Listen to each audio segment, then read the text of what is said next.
그간 ETF 시장의 자금 흐름도 살펴보겠습니다. 대신경제연구소 문남중 연구원 나와 계십니다. 연구원님 어서 오세요. 네, 안녕하십니까. 글로벌 주요 증시 지난주까지 봤을 때 대부분 상승세를 보였는데요. 네. 글쎄요, 일본까지 이제 양정환하게 나왔으니까 네. 확실히 위험자산 선호하는 것이 그래도 또 이어지는 느낌입니다. 네, 어떻습니까? 맞습니다. 자금 흐름에 어떤 움직임이 있었는지요? 네, 맞습니다. 예. 예상과 다르게 미국의 양적완화 종료 자체가 금융시장의 불안감을 좀 높이는 부분들이 네. 제한됐기 때문에 일시적으로 좀 위험 자산을 좀 선호하는 성향 자체가 급격히 높아졌다고 좀 보시면 될 것 같고, 이러한 부분 네. 자체가 글로벌 ETF 자산 시장 흐름에도 좀 영향을 끼쳤다고 그렇게 좀 보시면 될 것 같습니다. 일단 미국 지역의 자산 유입이 큰 폭으로 증가했기 때문에 이제 선진국의 자산의 순유입 규모 자체가 151억 달러 정도를 좀 보인 상황이고요.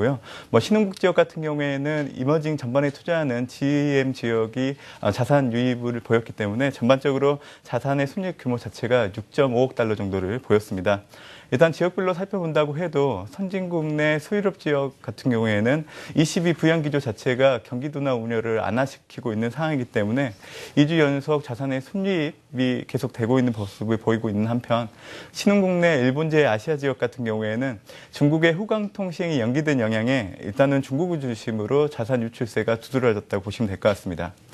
지난주 자금 유입 상위 ETF를 좀 본다고 하면 아이세어스의 너셀 2000 ETF, 스파이더의 S&P 500 인덱스 투자 ETF, 아이세어스의 국채 숏 투자 ETF로 기업 실적 개선이 훈풍으로 작용한 영향이 컸기 때문에 일단은 S&P 500과 중소형주 ETF에 동반 매수세가 들어오는 모습이었습니다.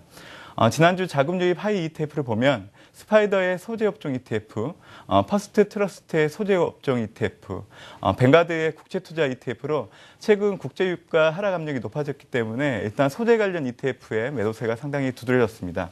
일단 글로벌 ETF 플로우 자체는 미 연준의 QE3 종료에도 불구하고 일단은 미국의 경기 개선세에 더 주목하면서 위험자산 선호 성향이 일시적으로 좀 높아질 걸로 그렇게 좀 보고 있는 상황입니다. 결국에는 신흥국보다는 선진국 중심의 위험자산이 좀 높아지면서 신흥국 자산의 매력이 상대적으로 좀 낮아질 걸로 그렇게 전망을 해보고 있습니다. 예, 선진국 쪽으로의 위험자산 선호 형상이 더 높다라는 말씀 전해주셨는데요. 그렇다면 우리나라 어떨까도 궁금하신 분들 많으실 겁니다. 자, 지난주에 지수 추종하는 우리 국내 ETF 시장의 상황도 살펴봐야 될 텐데요. 수급 주체별로도 어떤 생각한 방향이 좀 다르죠? 네, 어떻습니까? 예. 일단은 코스피 200 관련된 ETF 수익률 자체는 전주 기준으로 3% 내의 상승을 좀 보인 상황이고요. 수급 주체별로 본다고 하면 외국인과 금융투자는 일단은 지수를 좀 좋게 바라보는 좀 방향이 상당히 높았지만 일단은 투신과 개인 같은 경우에는 일단 지수 상승을 좀 매도로서 대응하는 모습이 좀 명확했습니다. 네. 섹터 ETF 같은 경우에는 하학과 은행 ETF의 상승이 두드러졌는데요. 하학 ETF는 일단은 내년도 기업 실적 개선에 대한 분석들이 있었기 때문에 SK 이노베이션 주가가 상승한 영향으로 동 종목을 구성하고 있는 아리랑 하학 ETF가 6%대 상승을 좀 보인 상황이고요.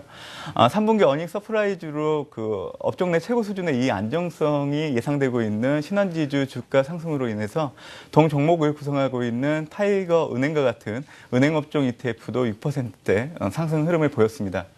국내 스타일 테마별로 좀 살펴보면 삼성그룹과 가치두 ETF가 상승하는 모습을 보였는데요.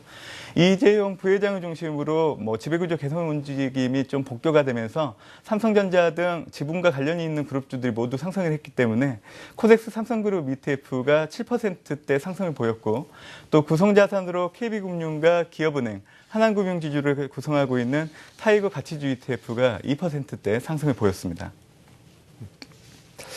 네, 이번 주 대외 내외적으로 어떤 이슈들이 있는지도 주목을 해봐야 될 텐데요. 그 이슈들에 따라서 어떤 시장의 흐름도 예상해 볼 수 있을지 정리해 주시면 좋겠습니다. 네, 일단 주초 중국 경제 지표를 좀 살펴봐야 되는 상황이고, 금일 같은 경우에는 미국의 중간 선거 결과, 그리고 6일 같은 경우에는 22 통화정책 회의가 중요 요인으로 좀 작용할 걸로 그렇게 좀 보고 있는 상황인데요. 결국에는 중국의 지표 자체는 좀 전월 수준에서 등락을 거듭할 걸로 보고 있기 때문에 의미 있는 회복을 좀 기대하기는 어려울 걸로 그렇게 보고 있습니다. 네. 이에 따라서 5월 한 해 얼마 남겨두지 않았기 때문에 중국 정부 입장에서는 경제 성장률을 높이기 위해서 경기 부양 기대를 좀 더 높일 수 있다는 부분들로 연결해서 생각을 해볼 필요가 있다 보고 있는 상황이고요. 4일 시행되는 이제 미국의 중간 선거 같은 경우에는 일단 공화당의 상하원을 모두 다수당이 될 가능성이 좀 높은 상황입니다. 이에 따라서 정책 기조도 이제 향후에는 좀 매파적으로 바뀔 가능성이 상당히 높을 걸로 그렇게 좀 보고 있는 상황이고, 연말이 다가오고 있기 때문에 일단은 미국의 재정 건전화에 대한 부분들이 논란이 확산될 걸로 그렇게 좀 보고 있는 상황이고, 결국에는 통화 정책 자체도 예상보다 좀 빠르게 좀 기존의 안화적인 성향 자체가 좀 낮아질 걸로 좀 그렇게 좀 보고 있는 상황입니다. 그리고 마지막으로 22 통화 정책 회의 같은 경우에는 일단 기존 통화 정책 기조를 유지할 걸로 그렇게 좀 보고 있는 상황이고요. 시장이 기대하고 있는 미국식 양적 완화 도입에 대해서는 시사하는 수준에서 좀 마무리될 걸로 그렇게 좀 보고 있습니다. 일단 지금 발표되고 있는 유로존 경제 지표 자체는 경기 부양에 대한 필요성을 부여해주고 있는 상황이긴 하지만, 일단 12월 같은 경우에는 LTRO 시행 등 기타 정책적인 부분들이 열려져 있는 상황이고, 현재 제시되고 있는 정책 효과가 어느 정도 확인된 이후에야 22 같은 경우에는 본격적인 부양 정책을 내놓지 않을까 그렇게 전망을 해보고 있는 상황입니다. 중국의 경제 지표 상당히 좀 고민스러운 상황이 나오다 보니까 경기 부양 기대가 좀 높아질 것으로 보이고, 또 한 가지 이제 미국 중간 선거 같은 경우는 공화당이 좀 우세하다 보니까 약간 매파적 성향으로 해서 기존의 완화적인 정책이 좀 빠른 변화를 맞지 않겠느냐 예상돼 주셨고, 그다음에 22 통화 정책 말씀해 주셨는데, 그렇다면 이런 이슈에 따른 상황에 따라서 좀 전략은 어떻게 가져가 볼까, 이 부분도 정리해 주시면 좋겠는데요. 네. 일단은 뭐 중국의 경제 지표 22의 통화 정책 회의 같은 경우에는 일단은 우려감이 뭐 정책 기대로 바뀔 수 있기 때문에 국내 코스피 200과 레버리지 ETF의 상승 압력을 좀 작용할 여지가 높다 그렇게 좀 보고 있는 상황이고요.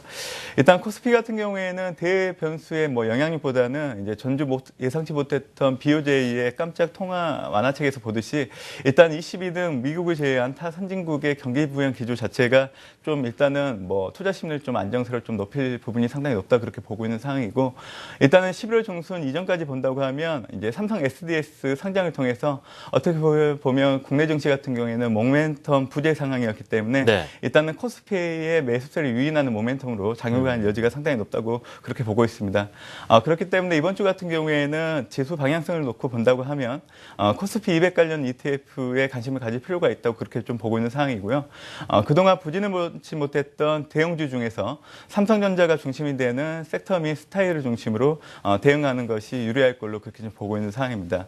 일단은 뭐 상승 모멘텀 자체가 약하다는 측면에서 11월 중순 삼성 SDS 상장을 앞두고 관심이 높아져갈 삼성그룹주가 대안이 될 수 있다는 점에서 삼성그룹주 ETF에 대응하는 전략이 유효할 걸로 그렇게 좀 보고 있는 상황입니다. 예, 좀 관심을 둘 만한 ETF 상품까지 선급을 드렸습니다. 지금까지 대신경제연구소 문남중 연구원이었습니다. 연구원님 감사합니다.